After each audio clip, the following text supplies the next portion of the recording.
حضرت امام جعفر صادق رضی اللہ تعالیٰ عنہ نام آپ نے سنا. کون ہے امام جعفر صادق؟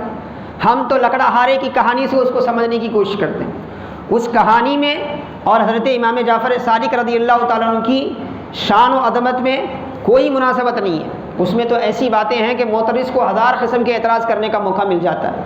اس کا کوئی حضرت امام جعفر صادق رضی اللہ تعالیٰ عنہ کی ذات گرامی تو ایسی مجسم ہدایت تھی، ایسی مجسم ہدایت تھی. حضرت داؤد طائی رحمۃ اللہ علیہ آپ کے زمانے کے انتہائی مشہور و معروف سلف صالحین صوفیہ اکرام میں آپ کا شمار ہوتا ہے. بغداد شریف میں آپ کا مرکز مبارک ہے. الحمدللہ اس فقیر کو بھی حاضری کا موقع ملا.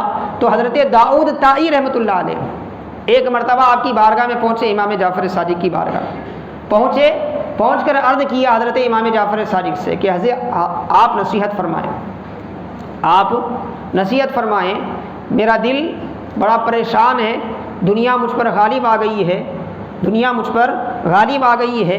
آپ نصیحت فرمائیں تاکہ کچھ میری اصلاح ہو جائے. تو حضرت امام جعفر صادق نے فرمایا کہ اے داؤد، تم تو بغداد کے مشہور و معروف زاہدوں میں سے ہو، دنیا سے بیزار اللہ کی یاد میں رہنے والے ہو، اور میں نصیحت تم کو کروں تو کیا کروں؟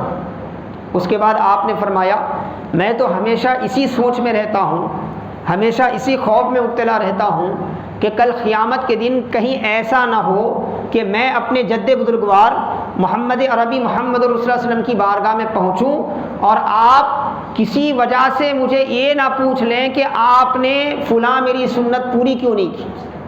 مجھے ہمیشہ یہ فکر رہتی ہے کہ کوئی نبی پاک کی سنت جو ہے مجھ سے چھوٹنے نہ پائے، یہ فکر مجھے رہتی ہے.